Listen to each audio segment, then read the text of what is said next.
केवल हमार पवन देव ही सहायता कर सकेनी।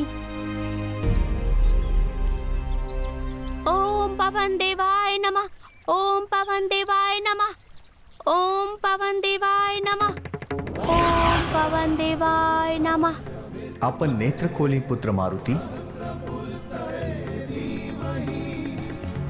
प्रणाम। बताई पुत्र, कैसे स्मरण कैली आप हमके? हम अयोध्या आइल बानी आपन प्रभु श्री राम के जन्म करावे। हमके ज्ञात बा पुत्र, आपके प्रत्येक कार्य के साक्षी रहल बानी हम। बताई का चाहेली आप हमरा से? हमके ऐसा रूप दी जे महाराज दशरथ के मन में पुत्र प्रेम से भर दे, फिर उनका हृदय में प्रभु के जन्म देवे के इच्छा जागृत होके। किंतु पुत्र आप स्वयं इतना सुंदर बानी, इतना सुंदर के आप अपन सौंदर्य से केहू के मन के भी मोह सकेली। तो फिर आपके कोनो और रूप के का आवश्यकता बा? नाना पवन देव, कृपया आप हमके नया रूप दे दी, एक ऐसा रूप जे प्रभु के भावत होके। किंतु पुत्र आपके ई रूपता प्रभु के अत्यंत प्रिय है। तब फिर प्रभु के पिता के जे रूप भावे ओ रूप दे दी हमके। उचित बा, जैसन आपकी इच्छा। जब आप महाराज दशरथ के समक्ष पूर्णतः प्रस्तुत होखब, आपन नेत्र बंद कर आप जौना रूप के कल्पना करब, आप वह रूप में आ जाए। आपके कोटि कोटि धन्यवाद पवन देव। तथास्तु।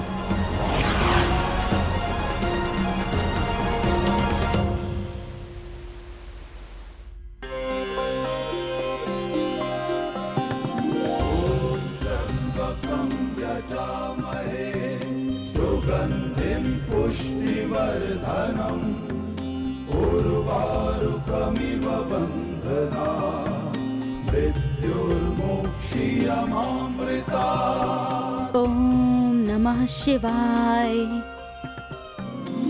हे महादेव, आशीर्वाद दी कि हमार मारुति जे उद्देश्य से अयोध्या गइल बानी ओमे वो सफल होके ही लौटे। बाल मन में उठल सरल प्रश्न में ही जीवन के घोर तथ्य छुपल होखेला। यही कारण हम भी कबो उनकर जिज्ञासा के दबैनी ना।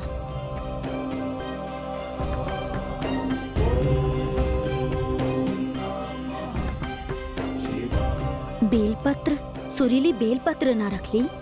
सुरीली, सुरीली, कितना बार कहले बानी कि पुष्प के साथ ही रख दिहल करा। सुरीली, स्वामी, आप कभी हमके भी स्मरण कर लिहल करा। जे सदा सर्वदा हृदय में बसेले, उनके कैसे स्मरण कइल जाला? यही खातिर तो हम आपके सम्मुख प्रस्तुत हो गई नहीं। अच्छा कहीं चलिए साथ में बेलपत्र चढ़ावा अवश्य। ओम नमः शिवाय।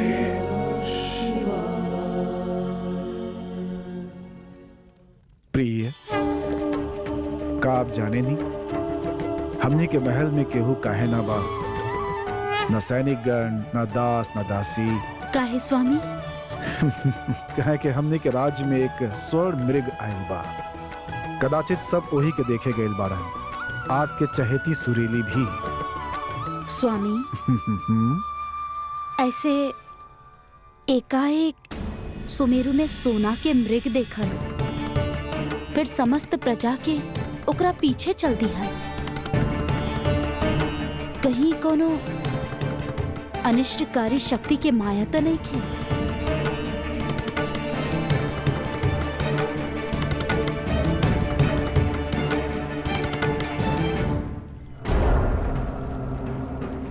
अरे ये तो स्वर्ण मृग लग रहा बा। ये हमनी के गांव में कहां से आई? अरे अरे पकड़े करा के।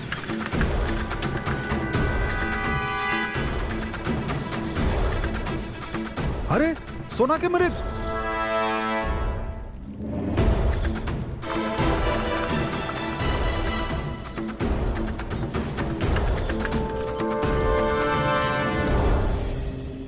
अरे मूर्ख बानर, हमरा ई माया में मत उलझा। हमके देख लेला ना, वापस चल जा, वरना सब मारल जइबा। अरे तनी धीरे, कहीं आहट सुन के भाग ना जाओ। देखा था कितना सुंदर मृग बा। सुनी, सबे के पकड़ के राजमहल ले चली। नाना, पहले हमनी देख ले बानी, हम ले जाई बेकरा के। अरे सुकन्या, हमार तोहार का हो खेला, हम सब मिल के पकड़त बानी और राजमहल लेके चलत बानी। अरे अरे भागा, अरे पकड़ो। अरे सुनी, राजमहल लेके आई।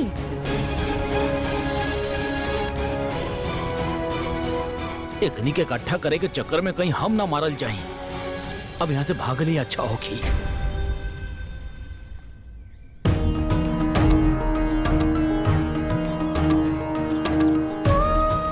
मारुति कहाँ बानी जामवंत जी? समय हो गई बा। हाँ गुरुदेव, हमने के प्रस्थान करे के समय हो गई बा, किंतु मारुति काफी लंबी यात्रा से आयल होखियन ना, तो विश्राम ही करत होखियन। हम उनके अभी लेके आवतानी। रहे दी, ई यात्रा खातिर जितना शीघ्रता हमके बा उतना ही उत्सुकता उनके भी बा। उस स्वयं आ जाई हैं। जी चलिए गुरुदेव, हम प्रस्तुत बानी।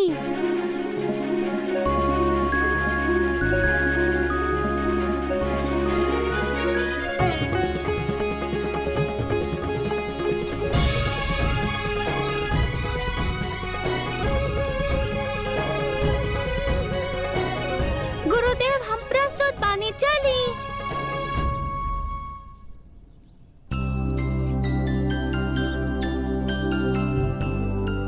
का भइल गुरुदेव? ऐसे कैसे चली?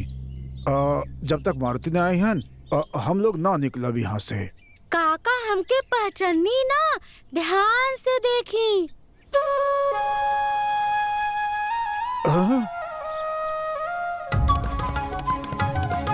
मारुति, हम ये रूप आपके कभी देखनी ही ना। जे रूप के देख के महाराज दशरथ के मन में वात्सल्य भाव जागी, ऐसा ही एक सुंदर रूप चाहत रहने ऋषिवर। हमरा विचार से आपके आपन वास्तविक रूप में ही उनके सम्मुख जाए के चाहे मारुति। सत्य ही सबसे सुंदर होखेला मारुति।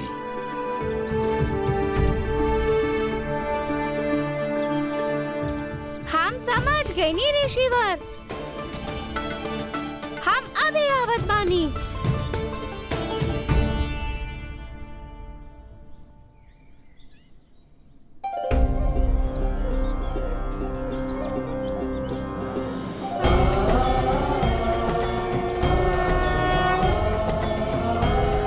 चलिए ऋषिवर।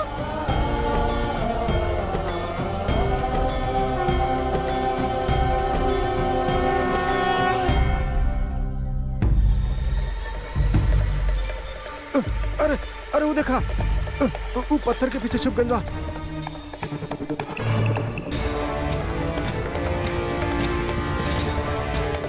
अरे पकड़ा पकड़ा पकड़ा पकड़ा पकड़ा।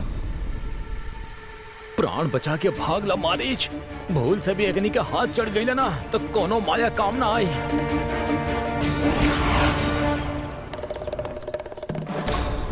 बच गई नहीं। अरे अरे, तू सबके भूल से बच के निकल गइलू। हम अकेले होती तो ओकरा के अवश्य पकड़ लेती। हे ईश्वर, ई का बा? लगाता हमनी पर केहू हमला कइले बा। ई तो राक्षसन के षड्यंत्र लग रहल बा। अरे भागा, जल्दी भागा।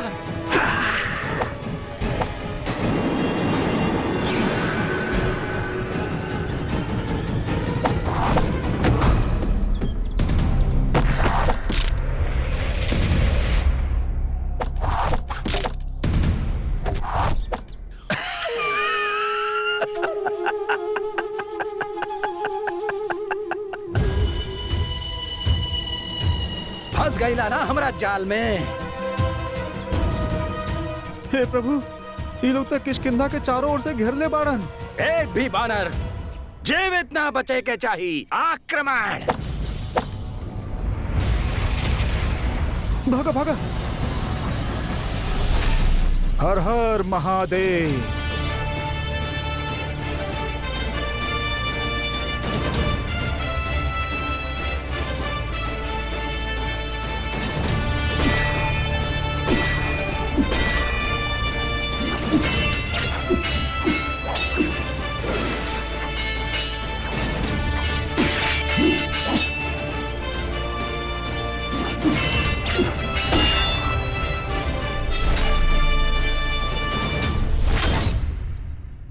ये तो महाराज केसरी बाड़न। महाराज पड़े। कपटी राक्षस लोग, सुमेरु राजा केसरी के होखत तोहार एक भी तीर उनके छू भी ना सकेला।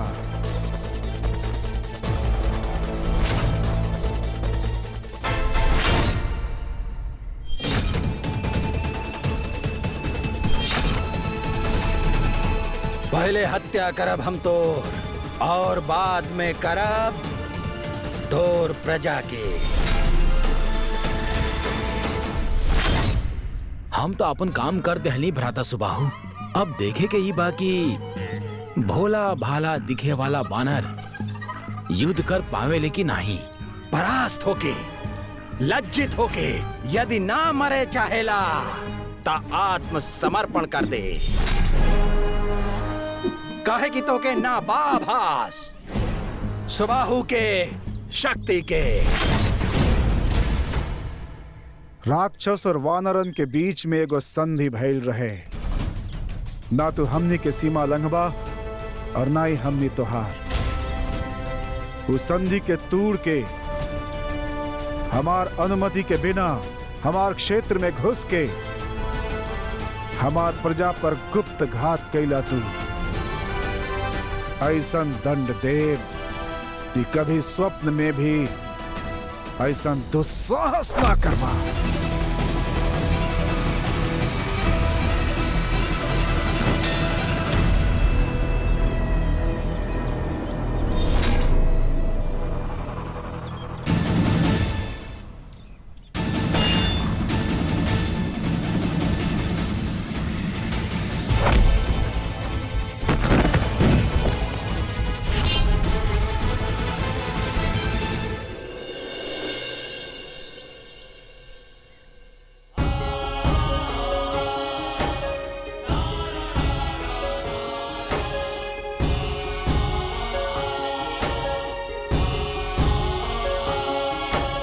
गुरुदेव, अयोध्या के इतिहास में ऐसन दुर्भाग्यपूर्ण दिन कबो न आयल गुरुदेव। यदि महाराज दशरथ अपन रानी लोग के साथ वन प्रस्थान पे चल गईली तो हम प्रजा तो अनाथ हो जाए गुरुदेव। हे गुरुदेव, अब आप ही बानी जे महाराज के जाय से रोक सकेली। महाराज दशरथ के बिना ना तो रघुकुल के कोनो अस्तित्व रह जाई और ना ही अयोध्या के। कुछ करी गुरुदेव, कुछ करी गुरुदेव, कुछ करी गुरुदेव। आप सब लोग निश्चिंत रहें। ये हम आपके विश्वास दिलावत बानी कि अंतिम क्षण तक हम महाराज दशरथ के मति परिवर्तन के प्रयास करत रहब। आप सब लोग अपन अपन ईश्वर के स्मरण करें। हमके पूर्ण विश्वास बा कि वो आपके प्रार्थना अवश्य सुनी है। यहाँ के प्रजा त महाराज से बहुत प्रेम करेले। आप केवल उनकर मन में हमार प्रति स्नेह जगावे के बा। प्रभु जब आपके इच्छा से मारुति राम काज के बेड़ा उठैले बा त हमके विश्वास बा कि आगे भी मार आप ही दिखाइए।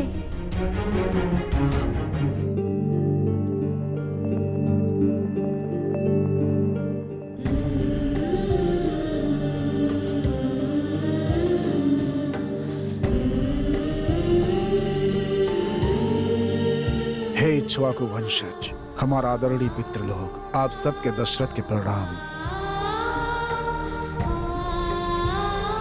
इ निर्णय लिहल हमरा खातिर मृत्यु से कहीं पीड़ादायक बा, परंतु हम का करी। एक राजा जे अपन राज्य के उत्तराधिकारी तक ना दे सकलस,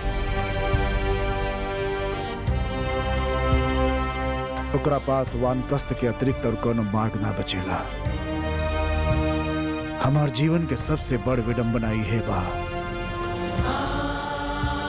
जे राज्य के हम अपन प्राण से बढ़ के संभाल ली, आजो के बिना कोनो संरक्षक के छोड़ के जाए के पड़ रहा बा। ऐसन अभिशप्त जीवन कोना काम के।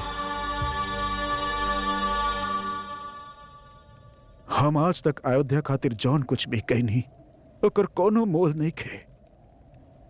कहे के इतिहास हमके एगो असफल राजा के रूप में स्मरण रखे। हमसे महाराज की ई दशा देखल नहीं खे जात। ई पीड़ा जितना उनकर बा उतना ही हमनी के भी। फिर भी हमनी इनका बांट ना सकेनी।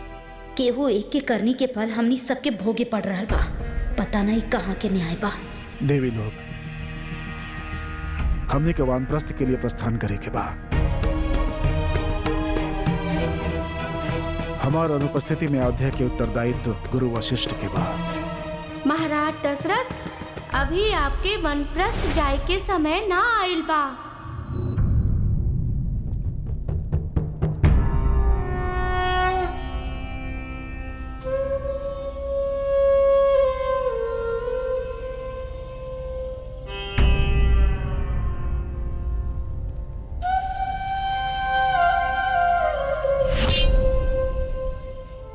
महाराज दशरथ, हमार प्रणाम स्वीकार करी। प्रणाम।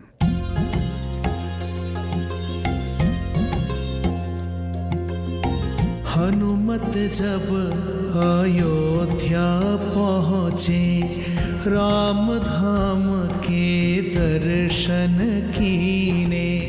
हृदय आनंदित भक्ति भाव से देख दशरथ को शीश नवाए। राम श्री राम जय जय राम। राम श्री राम जय जय राम।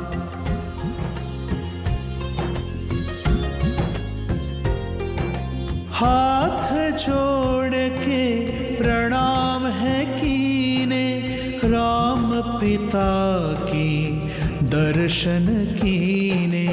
राम श्री राम जय जय राम।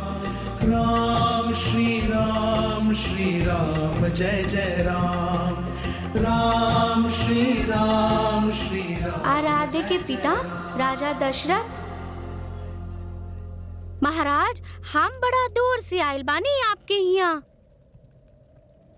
काहे कि हम अयोध्या के बड़ प्रशंसा सुनले बानी सबसे। लोग कहले यहाँ साक्षात धर्म के बास बा।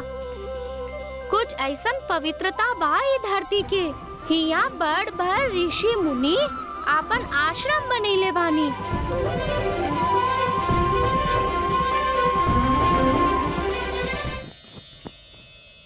यही कारण हम अयोध्या के भ्रमण के आनंद लेवे आयल बानी। का हम यहाँ कुछ दिन तक रुक सकेनी? का हम आपके परिचय जान सकेनी?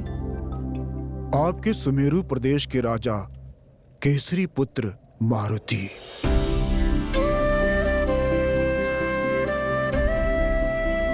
भीम रूपी महारुद्र वज्र हनुमान मारुति।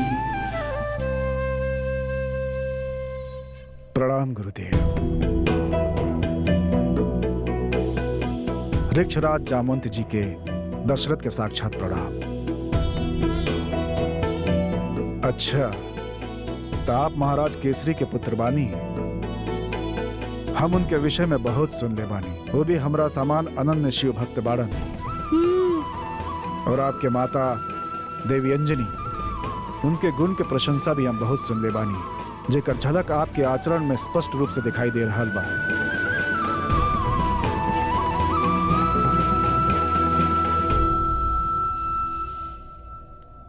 हे मारुति, हम आपके अपन अतिथि स्वीकार कर रहल बानी।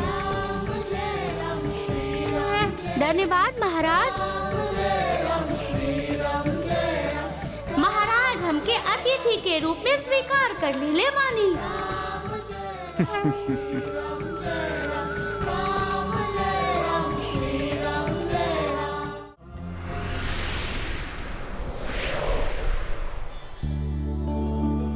पुत्र मारुति, आज से आप हमार ही ना अपितु समस्त अयोध्या के अतिथि बानी।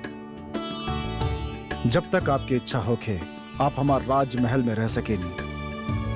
आशा बा कि अयोध्या की भूमि आपके निराश ना करे। अच्छा, अब हम क्या आज्ञा दी? हमार वानप्रस्थ जाए के समय निकल रहल बा।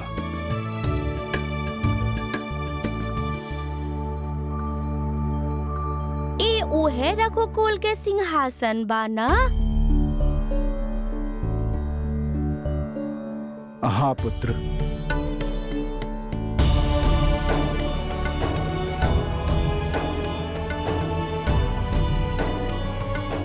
हमार माता कहेली रघुकुल में ई रीत चलल आइल बा, इहाँ प्राण दे के भी वचन निभावल जाला। उचित सुन ले बड़ा पुत्र। तब फिर आप अपन वचन काहे तोड़ रहल बारा?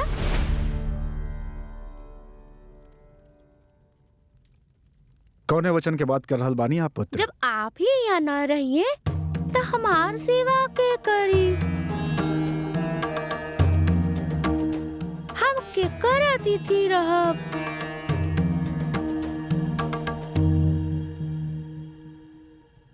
परंतु पुत्र हमके तो जाए के ही होखी। ठीक बा, आप अपन वचन तोड़ के जा सकेले।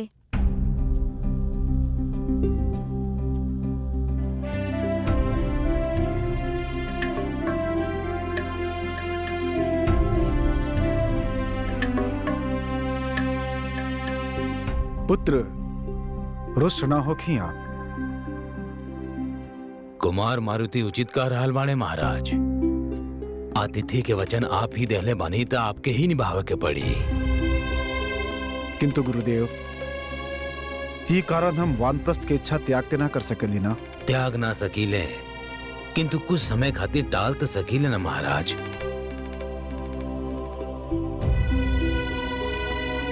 गुरु वशिष्ठ उचित कह रहल बाड़े। वचन चाहे जे भी होखे, ओकरा तोड़ल एक प्रकार के अधर्म ही मानल जाला।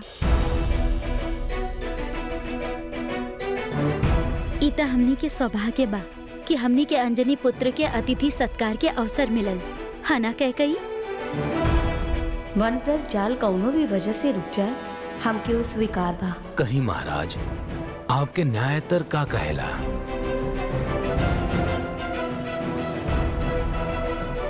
ठीक बा गुरुदेव, जैसन आपकी आज्ञा।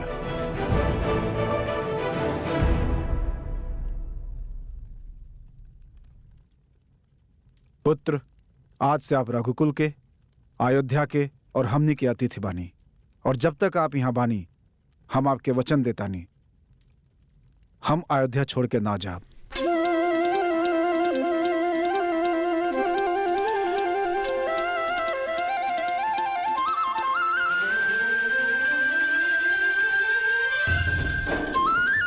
अच्छा, आप अयोध्या छोड़ के ना जाइए।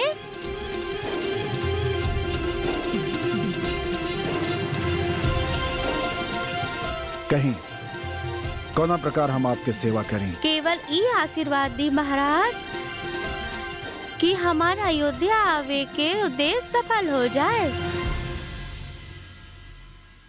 तथास्तु। चली मारुति, सबसे पहले हम आपके आपन महल दिखावत बनी। आई।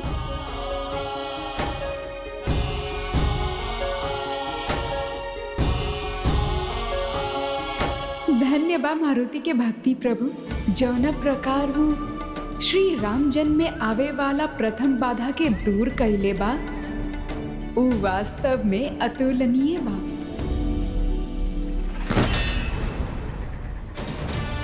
महाराज केसरी के जय! महाराज केसरी के जय! अंतिम अवसर देता नहीं तोहरा के, यही क्षण अपन सेना के लेके प्रस्थान कर जाई।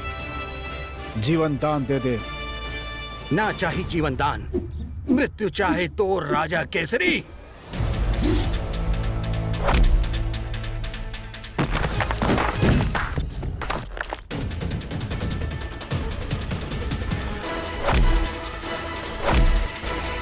मैल वस्त्र के तरह धो रहल बाणे भ्राता सुबाहु के।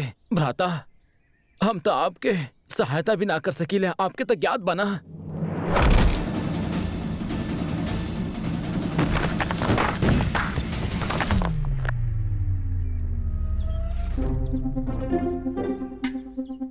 हम सुबाहु महाबली सेनापति राक्षस राज रावण के, और तू कंद मूल फल खाए वाला तुच्छ वानर हमरा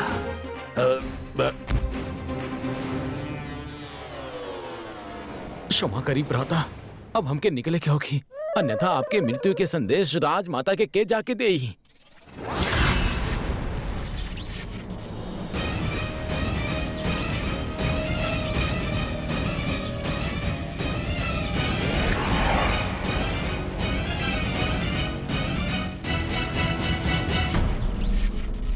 भ्राता, भ्राता लंकिनी, लंकिनी।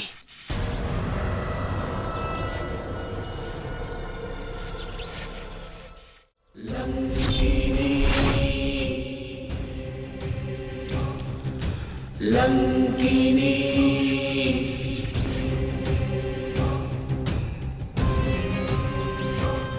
ई हमार प्रहार बा राजा केसरी, लंकिनी के प्रहार।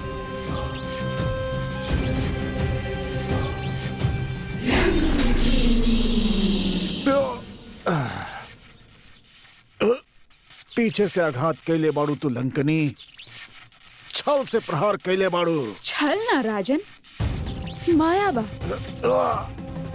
और लंकिनी के ई घातक मायावी शक्ति के काट तू वानरन के पास न।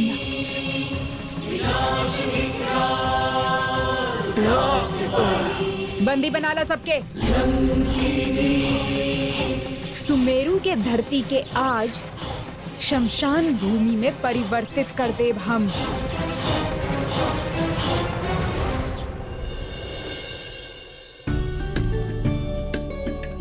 कितना सुंदर महल बा।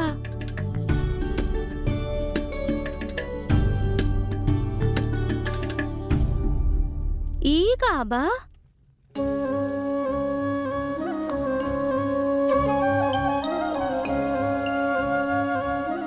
हम आपसे आवे से पहले ही जांच पड़ताल कर ले रहल बानी प्रभु। यहाँ के व्यवस्था सब ठीक बा कि ना, ताकि आपके कौनो कष्ट ना होके। पुत्र मारुति, चलिए आपके कक्ष दिखा देता नी। आई।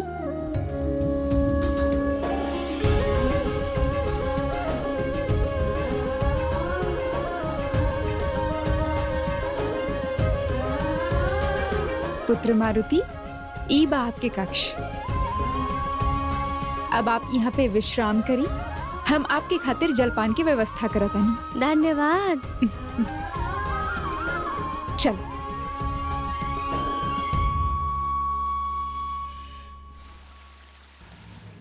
मुक्त करा हमरा के, मुक्त करा हमरा के, मुक्त करा हमके, मुक्त करा हमरा के राक्षसों, मुक्त करना हमके, मुक्त करा हमरा के राक्षसों। शांत राजा केसरी।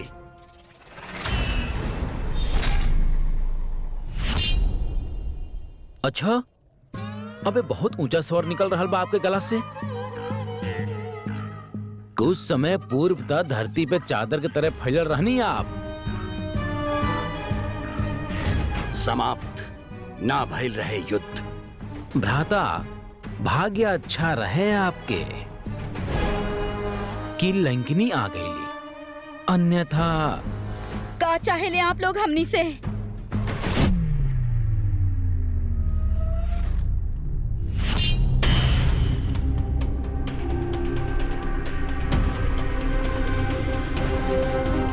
इतना ऐश्वर्य, ऐसन वैभव, लंकिनी के त ई बात के आभास ही न रहे कि वानर भी इतना धनवान होखी हैं।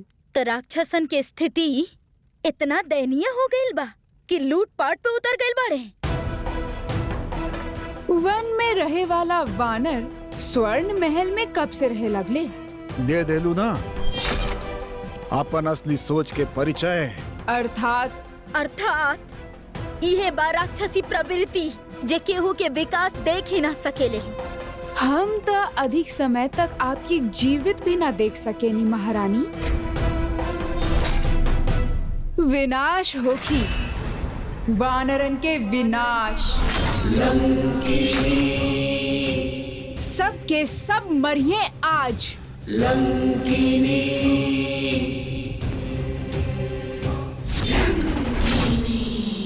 परंतु आभास अवश्य हो जाई राक्षसन के शक्ति के मरे से पहले। धिक्कार बा तोहरा पर, छल से वार के लिए बड़ा तू हमरा पर। साहस बा त रणभूमि में हमार सामना करा, तब पता चली वानरन के बाल तोहरा के। मूर्ख केसरी, तू हमार सामना करबे? ना, महाराज से युद्ध करे के आपके योग्यता नहीं खे, केवल हमार हाथ खोल दी। फिर देखत बानी कितना बल बा आप में और कितना बल बा हम वानरन में।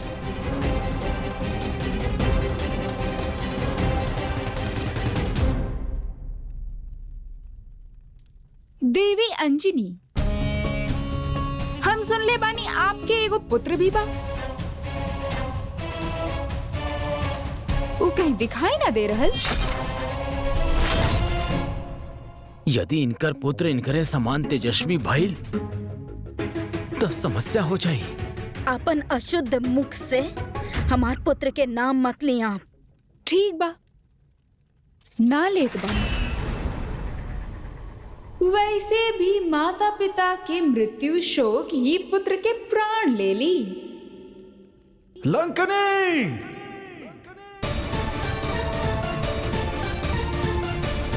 जे करेगा बस शीघ्र ही करें ताकि तत्काल हम यहाँ से निकल जाएं।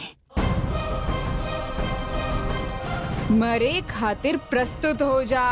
लंकनी, ले चलल जाए इनकरा के बंदी बना के, दास बना के रख लेब लंका में। कहीं ऐसा ना हो कि केसरी के हाथ तोहार पूरा सोना के लंका जल के राख हो जाए।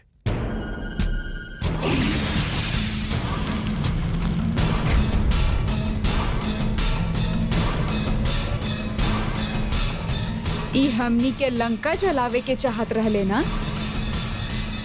अब हम इनकर जलाई। पूरा सुमेरु के आग लगा दा। एक भी वानर बचे के ना चाहिए।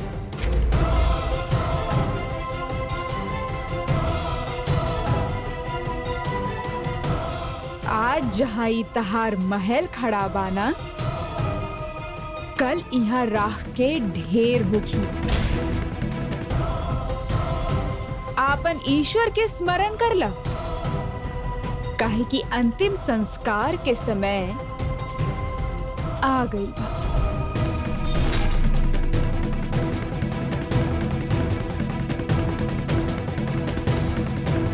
आई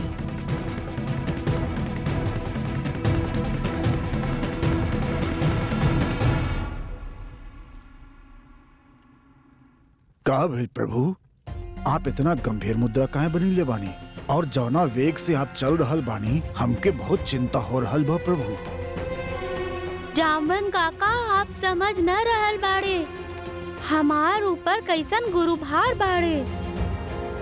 हम दोनों सुमेरु से चल के अयोध्या आयल बानी। काहे? प्रभु, काहे कि श्री राम के जन्म स्थान यहाँ ही बा। उहे त, यहाँ तक कौनो व्यवस्था ही ना बा। ऐसन अलौकिक घटना जे युग युग में एक बार घटेले। हमार प्रभु आवे वाला बाड़े। यहाँ पूरा महल ही सुना बा। प्रभु, उही खातिर काहे कि उ सूचना केवल आपके और हमके ही पता बा। समझ ली, हमनी के काम और भी बढ़ गईल। हम दोनों के मिलके पूरा प्रस्तुति करे के होखी। तब बताएं प्रभु, आपके का व्यवस्था करे के बा और कैसन सजावट चाहिए? हमार माता कहेली, जब हमार जन्म भइल रहे तब पूरा सुमेरु के पुष्प से सजावल गईल रहे। ढेर सारा दिया जलावल गईल रहे। हाँ प्रभु, हम तो रहली हुआ। ऐसन भव्य आयोजन, ऐसन सजावट लोग आज भी स्मरण करेलन। काका, हमार प्रभु के जन्मदिन बा। ऐसन मनाइब संसार युग युग तक याद रखी। कार्य कठिन बा, जब हमार ऊर्जा और आपके अनुभव मिल जाए तब का ना हो सकेला। आप केवल आज्ञा दी प्रभु। बताएं कहाँ से आरंभ करी? सर्वप्रथम हमके पुष्प ना फल ना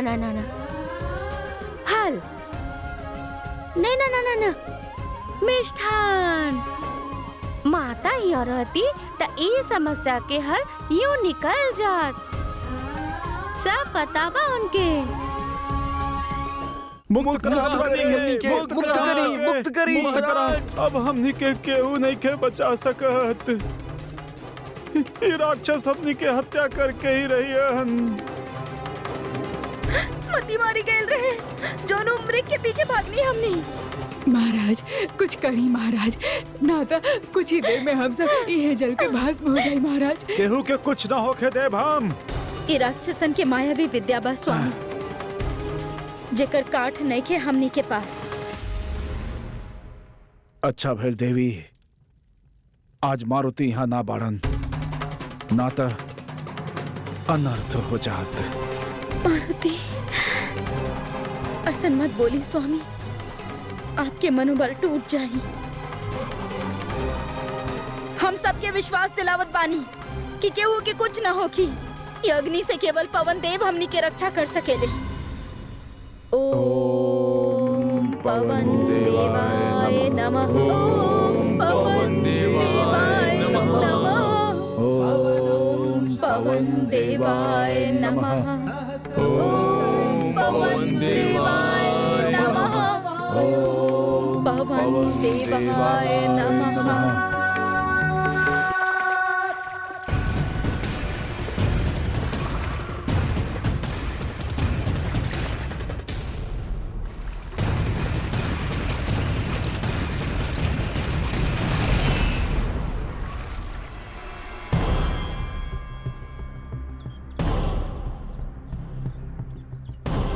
लंका दहन के ऊ प्रतिछाया अब भी हमार मन में स्पष्ट बा सुबहू। हमके समस्त सुमेरु के ठीक उहे प्रकार जलत देखे के बा। ऐसा नहीं हो कि लंकनी चिता जली एक साथ 7 सहस्त्र वानर के। हम चाहत बानी ई विकट अग्नि के लपट स्वर्ग तक पहुँचे, ताकि देवता के ई ताप के आभास होखे। प्रभु, आपके जन्म उत्सव के बारे में देवी अंजनी आपके कुछ बतैले रहली। आपके तो स्मरण होखे ना प्रभु? अरे हाँ, ओकर पूरा स्तुति हमके स्मरण बा। आपके सर्वप्रथम अयोध्या के हाट जाए के होगी। हुआ से आपके लावे के बा पुष्प इतना कि पूरा कक्ष भर जाए और दिया कि पूरा महल प्रकाशित हो जाए, और श्रृंगार के सामान और मिष्ठान और वस्त्र स्मरण रही ना आपके काका? हाँ प्रभु। दीप, वस्त्र, मिष्ठान, हाथी, घोड़ा, रथ, तलवार, भाला और गदा भी। काका, हम युद्ध लड़े जा रहल बानी का? आप तो सब बुला गईनी। श्रृंगार के सामान, वस्त्र और मिष्ठान। प्रभु विश्वास रखें, जेकरा के हम अपन जीवन सौंपले बानी, उनके कार्य के हम कैसे भुला सकीले।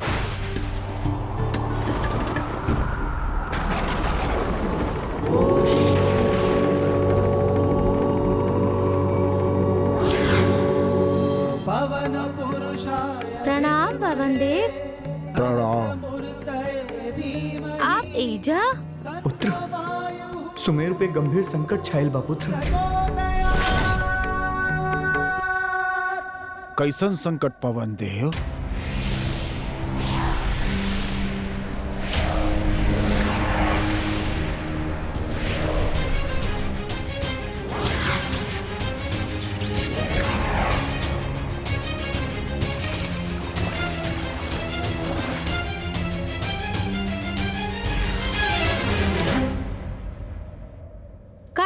हमके एक क्षण सुमेरी लौटे के होखी। आप जैसन उचित समझी प्रभु।